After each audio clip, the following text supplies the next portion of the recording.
నమస్తే, welcome to our channel. నేను Priyanka Rao. Pinnelli brothers. Yes, వీరిద్దరు పేర్లు చెప్పగానే ఫస్ట్ గుర్తుకొచ్చేది ఏంటి? ఈవీఎం బాక్స్ని బద్దలు కొట్టడం. తర్వాత కొన్నాళ్ళుగా అన్నదమ్ములు ఎక్కడున్నారో ఏంటో ఎవరికి తెలియదు, పోలీసులు ముప్ప తిప్పలు పెట్టారు. కానీ ఇప్పుడు పోలీసులకి ఈ అన్నదమ్ములు ఇద్దరు కూడా బంపర్ ఆఫర్ ఇచ్చారు. ఏంటా బంపర్ ఆఫర్? రిటర్న్ అంటే ఇన్ని రోజులు దొరక్కంట తప్పించుకుని తిరిగిన బ్రదర్స్ ఇప్పుడు పోలీసులకి ఎందుకు సడన్ గా బంపర్ ఆఫర్ ఇస్తున్నారు అని కూడా క్వశ్చన్ రేజ్ అవుతుంది. సో ఏంటో తెలిసేసుకుందాం. మనతో మాట్లాడడానికి సీనియర్ జర్నలిస్ట్ శేషరావు గారు ఉన్నారు, ఆయన అడుగుదాం. నమస్కారం సార్. నమస్తే. పిన్నెల్లి బ్రదర్స్ ఇన్ని రోజులు ఎక్కడున్నారో ఎవరికే తెలియదు, పోలీసులు మాత్రం ముప్ప తిప్పులు పెట్టారు. ఈవీఎంలు ఎందుకు బదులు కొట్టారా అంటే ఒకరేమో స్కామ్ జరుగుతుంది అందులో అంటారు, ఇంకొకరేమో పాము దూరింది అని. ఆ పాయింట్ ఆఫ్ వ్యూలో వచ్చేలాగా ఇప్పుడేమో వీళ్ళే పోలీసులకి బంపర్ ఆఫర్ ఇస్తున్నారు. ఏంటి సార్ ఆ బంపర్ ఆఫర్? వాళ్ళకి మాత్రమే ఎందుకు, పోలీసులకి? ఇది పోలీసులకు అవమానం. వాస్తవంగా చెప్పాలంటే ఆంధ్రప్రదేశ్ పోలీసులకు అవమానం. ఓకే. పిన్నెల్లి బ్రదర్స్ ఇంతకాలం పాటు బయట ఉన్నారని అంటే అరెస్ట్ కాకుండా, అరెస్ట్ కాకుండా వాళ్ళు కోర్టులకు వెళ్ళి సుప్రీంకోర్టు దాకా వెళ్ళేదాకా వీళ్ళు అవకాశం ఇచ్చారు. ఇంకొకళ్ళని అయితే పోలీసులు అరెస్ట్ చేయకుండా ఉంటారా?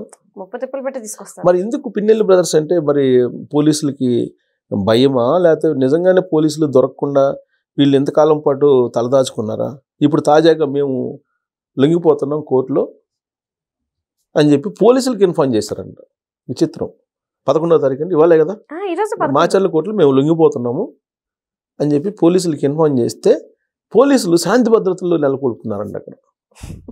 దాని తగ్గట్టు ఇంకోటి ఏంటో తెలుసా, వాళ్ళకి మద్దతుగా, వాళ్ళకి సంఘీభావంగా అంబటి రాంబాబు గారు, అనిల్ కుమార్ యాదవ్ నెల్లూరు నర్సరావుపేట నుంచి పోటీ చేసేవాడు వేరు ఎంపీగా ఆయన, వీళ్ళందరూ వైఎస్ఆర్ కాంగ్రెస్ పార్టీకి సంబంధించినటువంటి క్యాడర్ తోటి పెద్ద ఎత్తున లీడర్లు అక్కడికి వెళ్ళి వాళ్ళకి సంఘీభావం తెలియజేస్తూ వాళ్ళకి మద్దతుగా నిలవాలని చెప్పి పెద్ద ఎత్తున తరలి వెళ్తున్నటువంటి క్రమంలో పోలీసులు అప్రమత్తం అయ్యారంట. ఇది న్యూస్. ఈ న్యూస్ ఏంటి ఏమి అనిపిస్తుంది? జనరల్గా స్వాతంత్ర సమర యోధులు వాళ్ళు కోర్టులో లొంగిపోతుంటే వీళ్ళు ముందే పోలీసులకు తెలియజేస్తే వాళ్ళకి సంఘీభావం తెలియడానికి వీళ్ళందరూ వస్తే మళ్ళీ శాంతి భద్రతలు సమస్యలు ఏమైనా వస్తాయో అని చెప్పేసి పోలీసులు అలర్ట్ కావటం. ఇప్పుడు పిన్నెల్లి రామకృష్ణారెడ్డి గారు అసలు ఎందుకు ఏ కేసులో వీళ్ళు లొంగిపోతున్నారంటే, పిన్నెల్లి రామకృష్ణారెడ్డి గారు అలాగే వెంకటరామరెడ్డి వాళ్ళ బ్రదరు, వీళ్ళిద్దరూ A6 A7గా ఉన్నారు ఒక హత్య కేసులో. ఎవరిది హత్య అంటే వెంకటేశ్వర్లు అనే అతను, అలాగే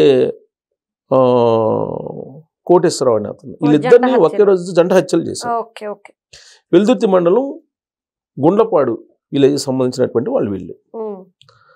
మాచర్ల అసెంబ్లీ కాన్స్టిట్యున్సీకి సంబంధించి అక్కడ ఈ వెంకటేశ్వర్లు అలాగే కోటేశ్వర అనే వాళ్ళు తెలుగుదేశం పార్టీకి సంబంధించినటువంటి వాళ్ళు, వైఎస్ఆర్ కాంగ్రెస్ పార్టీ ఆధిపత్యాన్ని వీళ్ళు లేకుండా చేస్తున్నారు అనేటువంటి ఉద్దేశంతో వీళ్ళిద్దరిని మర్డర్ చేశారు.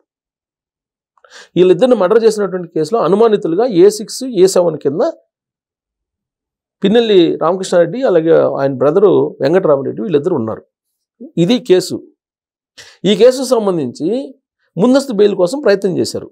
ముందస్తు బెయిల్ కోసం ఎక్కడ ప్రయత్నం చేశారు? ఫస్ట్ మాచర్ల సెషన్స్ కోర్టులో ప్రయత్నం చేశారు. అక్కడ కుదరదని చెప్పారు. ఎందుకు కుదరదని చెప్పారు? ప్రాథమిక ఆధారాలు ఉన్నాయి కాబట్టి కుదరదని చెప్పారు, లేకపోతే ముందస్తు బెయిల్ ఇస్తారుగా కోర్టు. అక్కడ సెషన్స్ కోర్టు ఇచ్చినటువంటి తీర్పుని సవాల్ చేస్తూ హైకోర్టుకి వేశారు. హైకోర్టు కూడా నో ఉంది ముందస్తు బెయిల్ తీయడానికి. హైకోర్టు నో అంటే హైకోర్టు నుంచి సుప్రీంకోర్టుకి వెళ్ళారు. సుప్రీంకోర్టు కూడా పరిశీలించి నో అని చెప్పింది, ముందస్తు బెయిల్ ఇతను కుదరదు, ప్రాథమిక ఆధారాలు ఉన్నాయని చెప్పి కోర్టులు నమ్మాయి.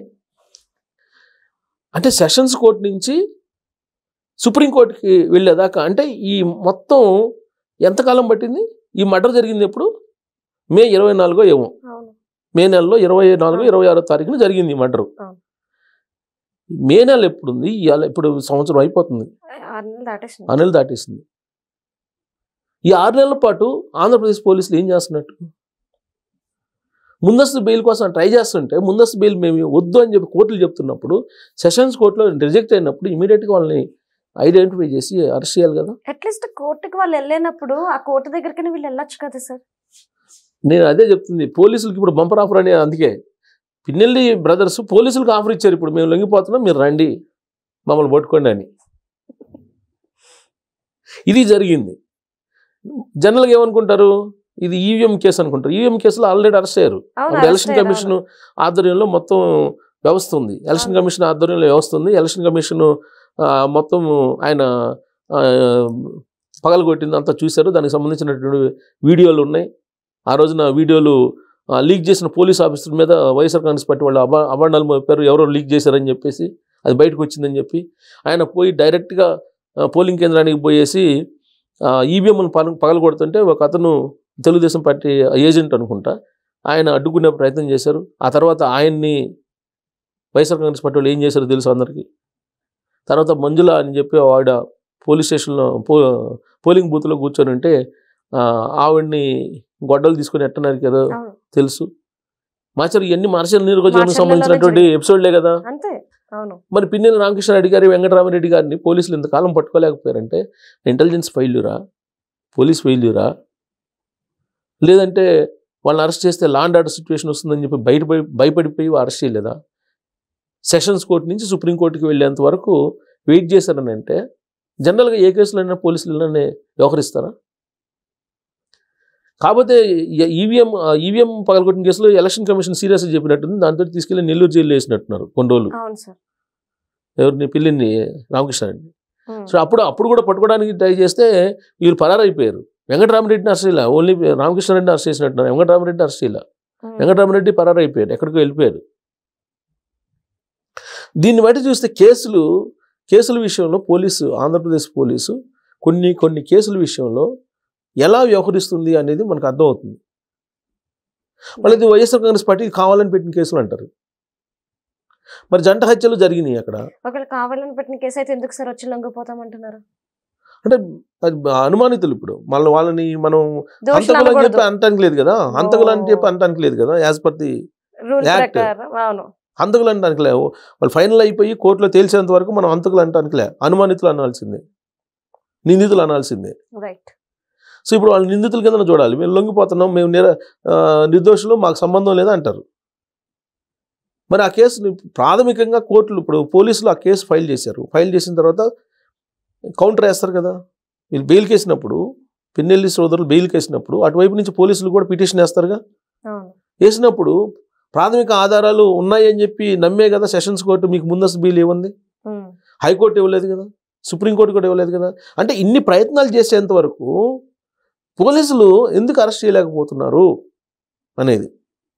సెషన్స్ కోర్టు ఈ ముందస్తు బెయిల్ క్యాన్సిల్ చేయగానే ఇమీడియట్గా అరెస్ట్ చేయాలి, లేదా హైకోర్టు ముందస్తు బెయిల్ క్యాన్సిల్ చేయగానే ఇమీడియట్గా అరెస్ట్ చేయాలి.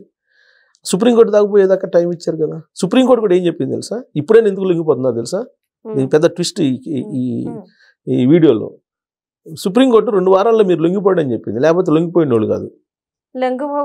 ఆల్రెడీ ఈ సుప్రీంకోర్టు ఆర్డర్ ఇచ్చి 1 వీక్ దాటిపోయింది. రెండో వీక్